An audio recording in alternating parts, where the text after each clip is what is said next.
Hello, Cancer, Sun, Moon Rising, and Venus Signs. Kamusta kayo? Sana po nasa mabuti kayong kalagayan. Welcome back po sa Star Tarot. At kung bago kayo rito, welcome din po kayo. Please subscribe, like, share my videos, and leave me a comment kung nakaresonate po kayo. Thank you. Tignan natin kung ano yung mga messages ni Cancer. First card po ninyo, we have the Knight of Pentacles. Napakaganda nito kasi you are going to be very consistent, no? Sa mga ginagawa ninyo. You are going to be very consistent then on how you are approaching life in itself sa ngayon. Lalo-lalo na din, no? Sa pagmamanage ng inyong finances, pagmamanage ng inyong pamilya, pagmamanage ng mga opportunities na dumadating sa buhay mo, you're going to be very consistent about it, no? Yung parang ano ka na talaga, you are going to show off your practicality, yung efficiency ninyo, yung ganon. At saka, ano kayo ngayon, ano? You will be focusing on improving your life, improving yourself, improving various areas of life, no? So, napakaganda nito kasi magpapakita ka dito how responsible you are, how efficient you are, how reliable you are, no? Kaya magandang ano to, magandang uh, uh, mga plano or magandang gagawin ninyo ito sa ngayon. Sa pagsisimula ng taon, you want to start on the right footing talaga. Kaya congrats sa inyo. We have Four of Cups. Ang iba din sa inyo dito, Cancer, maybe merong mga um, disappointment, no? Because maybe you have missed an opportunity, pwedeng ganun. Or pwede rin na pwede rin na meron kayong mga dissatisfaction in some areas of life ninyo, no? Pwedeng meron kayong mga hindi na nakuha, hinahangad ninyo pero hindi ninyo nakuha, something like that. But yeah, si Four of Cups, ano to? Ang tawag dito, uh, merong offer na binibigay sa inyo ng Divine Universe, pero yun nga, parang hindi ninyo ito pinapansin, hindi ninyo pinapansin, hindi ninyo, um, kumbaga, it's either you are ignoring it or maybe alam ninyo ito pero hindi nyo lang pinapansin, 'di ba? But yeah, ano ito, reminder ito para sa inyo na look into it, no? Look into that whatever opportunity there is, no? Kasi maaari, 'di ba? Na yan na yung breakthrough ninyo.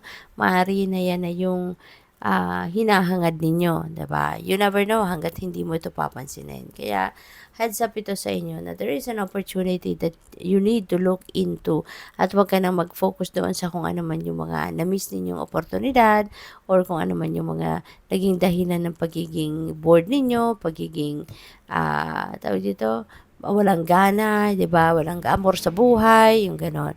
So, wag mo nang pansinin ang mga 'yon, but instead focus on what is right inside, right in front of you kasi merong offer ang Divine Universe, no? At pansinin ninyo ito. So, we have Knight of Cups. Ayan. So, baka meron ditong manliligaw, no? Sa inyo, baka kung lalo-lalo na wala pa kayong love life, no? Baka magla-love life na kayo ngayon. Kasi si Knight of Cups, magtsatsaga talaga ito na ligawan ka, no? Magtsatsaga ito na sagutin mo, yung ganon. Pwedeng bagong kilala mo lang ito, si Knight of Cups, at pwedeng magpaparamdam ito sa inyo na kanyang romantic interest. So, maaari na siya ay ayain ka makipag-date, hang out, yung mga ganon, no? Para na mas makilala mo siya at mas makilala ka niya. Okay? So, good luck sa iyo. Tingnan natin kung ano pa yung mga messages ninyo. And just in case, Cancer, hindi mag-resonate ang ibang mensahe dito, don't take it. Okay? Ibig sabihin, hindi yan para sa iyo. But instead, you may watch your moon sign or your Venus or your rising sign. At baka doon, mag-resonate sa inyo ang mga mensahe. Okay? So, what else? We have number 10. Ayan. So, Sky. So, parang ano, fast moving energy ito, no? So, baka meron dito mga biglang dadating na mga balita, baka meron dito mga pupuwedeng tsismis ito, pupuwede rin na truthful na balita ang dadating, you know. So, this is unexpected news, no, na pupuwedeng dumating sa inyo rito. Pupuwedeng ano yan, related to anything, you know, related to anything. Pero yung balitang ito might surprise you, 'di ba?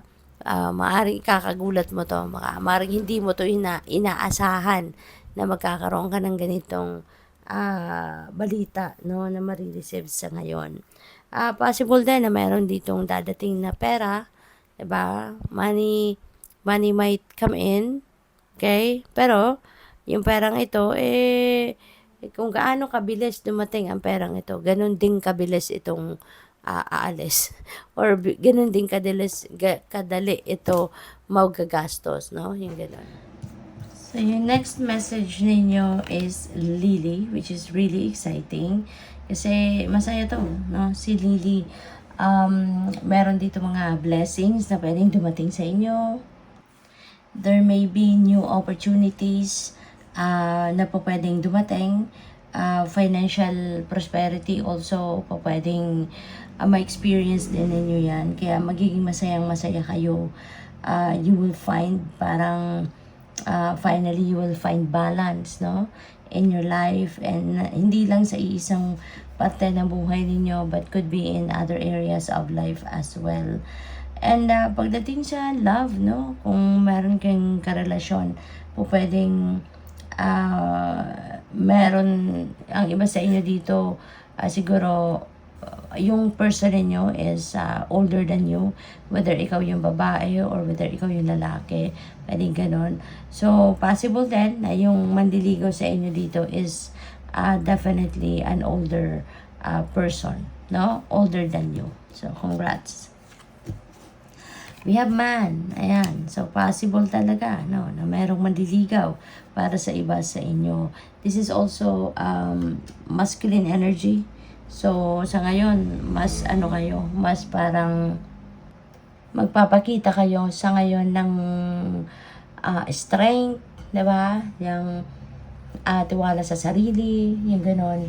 At saka, baka, no, ang iba sa inyo dito talagang you are going to meet someone new in your life, no, na po pwedeng maging, maging jowa, no? So, good luck. Thank you for watching. Love and light. Namaste.